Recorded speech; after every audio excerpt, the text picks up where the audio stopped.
often said, you know, that would be kind of cool to do. And as time went on, every single person that I knew would say, you know, observe us as a family and then say, oh my God, you guys would make the best, you know, reality show. And my best friend is Kathy Lee Gifford, who works on the Today Show here in New York. And we spent, you know, for 35 years, she's been watching, you know, we've grown up together. And so she would say to me, this is a reality show, this is a reality show. And so we would, you know, get a kick out of that. And one day, I, you know, came up with sort of a concept, took it to Ryan Seacrest. I'm giving you the Cliff Notes. And Ryan decided, let's take this to E. And they said, absolutely 100%. And we were off to the races. We were actually shooting a show within 30 days of that meeting. Wow. And we had just bought a house in Hidden Hills that I write about in the book in California. And the house was a sort of a smallish house for the number of people that live in it. And we thought, well, we'll get this house and we'll add on or we'll do some construction because that's a passion of mine to create and, you know, to have fun with that.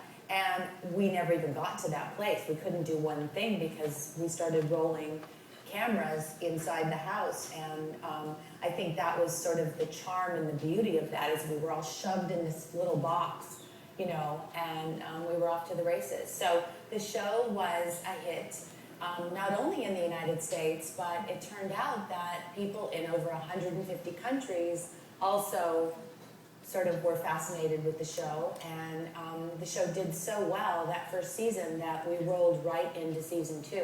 We never even took a break.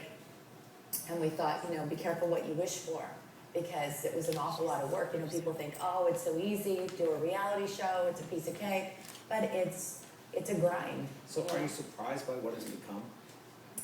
Wow, yeah, I am surprised by what it's become. I mean, you think you know what you're doing and what you're getting into, but I think that I never braced myself for the magnitude of what it has become.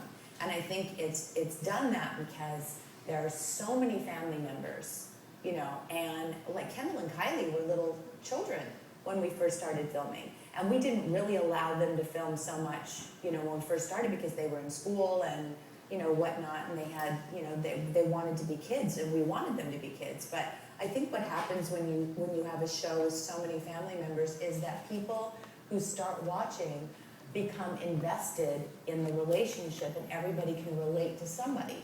Like somebody might be a fan of Bruce Jenner, you know, if you're a baby boomer, and you might think that's fascinating to watch us torture him all day long.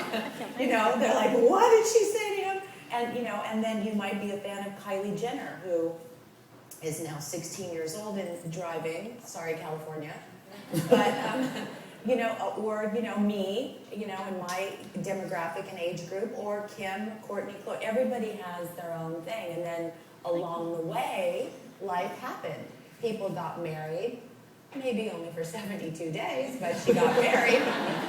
People get divorced and have babies. I have 3 grandchildren now that, I mean, wow. You know, I never expected. So, and everyone, as things like that happen, people embrace it, they lift us up, and they, you know, for the most part, are really excited about what the next chapter is. That's fantastic. So can you describe